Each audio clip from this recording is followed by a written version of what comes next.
এই যে আমাদের ডাইজেস্টিভ সিস্টেম অর্থাৎ মানুষের যে পৌষ্টিকতন্ত্র দেখছো এখানে যে সমস্ত এনজাইমগুলো ব্যবহার হয় আমাদের এই হজম প্রক্রিয়া সম্পন্ন করতে সেইগুলো সম্পর্কে বলছি। তো প্রথমে যখন আমরা খাবার গ্রহণ করছি তখন এই যে আমাদের মুখগহ্বরে হচ্ছে আমাদের যে স্যালাইভা অর্থাৎ লালারস থাকে সেখানে যে এনজাইম থাকে হচ্ছে টায়ালিন, আর একটা হচ্ছে স্যালাইভারি অ্যামাইলেজ। তো এই দুটো কি করে না আমাদের স্টার্চ জাতীয় খাবার আছে সেগুলোকে ব্রেকডাউন করতে অর্থাৎ ভেঙে দিতে সাহায্য করে। অর্থাৎ যে সমস্ত কমপ্লেক্স কার্বোহাইড্রেট আছে সেগুলোকে কি করে সিম্পল কার্বোহাইড্রেটে পরিণত করে। তারপরে কি করে যে এসোফেগাস দিয়ে আমাদের এই যে পাকস্থলী অর্থাৎ স্টোমাকে পৌঁছায়। তো এখানে হচ্ছে এখানে কিন্তু পেপসিন নামক একটা এনজাইম থাকে যেটা আমাদের প্রোটিনকে কিছুটা ডাইজেস্ট করতে সাহায্য করে।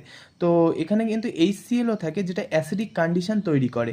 তো তারপরে কি করে না আমাদের খাবার এখান থেকে যখন স্মল ইন্টেস্টাইন অর্থাৎ এই যে কুণ্ডলি পাকানো জায়গাটা আমি এঁকেছি দেখতে পাচ্ছি, তো এইটা হচ্ছে স্মল ইন্টেস্টাইন। স্মল ইন্টেস্টাইনের মধ্যে কিন্তু 3 ধরনের এনজাইম অর্থাৎ উৎসেচক থাকে। অর্থাৎ সেটা রিলিজ হয় প্যানক্রিয়াস দ্বারা।